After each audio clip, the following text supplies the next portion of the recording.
Today is Tuesday, April 21st, and the fruit of the Spirit I want to talk about today is gentleness. Now, I've noticed that some people get confused by the difference between gentleness and kindness, so I'd like to start there. There's some overlap here, but generally speaking, kindness is about what we do, and gentleness is about how we do it. The best way I can explain this is by a demonstration.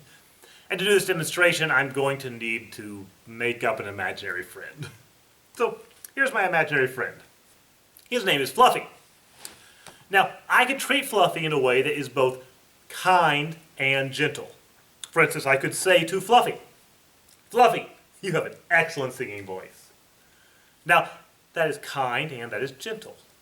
On the other hand, I could treat Fluffy in a way that is kind but not gentle.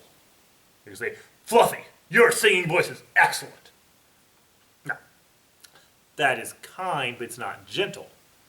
Or I could treat Fluffy in a way that is gentle, but not kind. I could say, "Fluffy, your singing voice is so bad it causes me physical pain." Now, that is gentle, but it lacks kindness. Gonna get rid of Fluffy now. Kindness is about what we do. Gentleness is about how we do it. And this leads me to the point that all of the fruit of the Spirit are interconnected.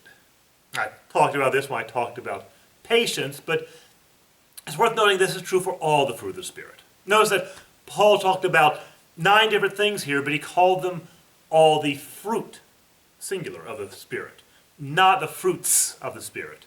That's because to genuinely have any one fruit of the Spirit is to have them all. And to lack any one fruit of the Spirit is to lack all of them. I just gave a demonstration about how we can't have kindness without gentleness. And this goes for all the fruit of the Spirit. I can't be patient without gentleness, because my lack of gentleness would undermine that patience. In what sense could I have peace or joy or self-control if I am not gentle? My lack of gentleness would destroy the other virtues, because how I do things matters. And this is true in all the fruit of the Spirit.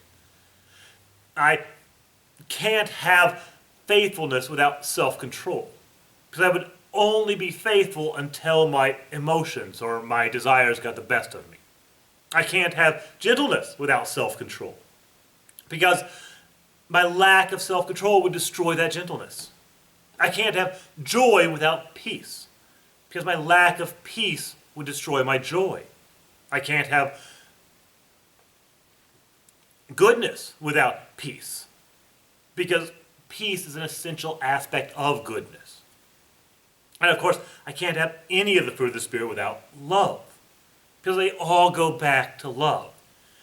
If I am the most patient person in the world, if I am the most peaceful person you have met in your entire life, if I treat everyone I encounter with kindness and gentleness, if I make my life a shining example of self-control and goodness, and I lack love, it's all a waste.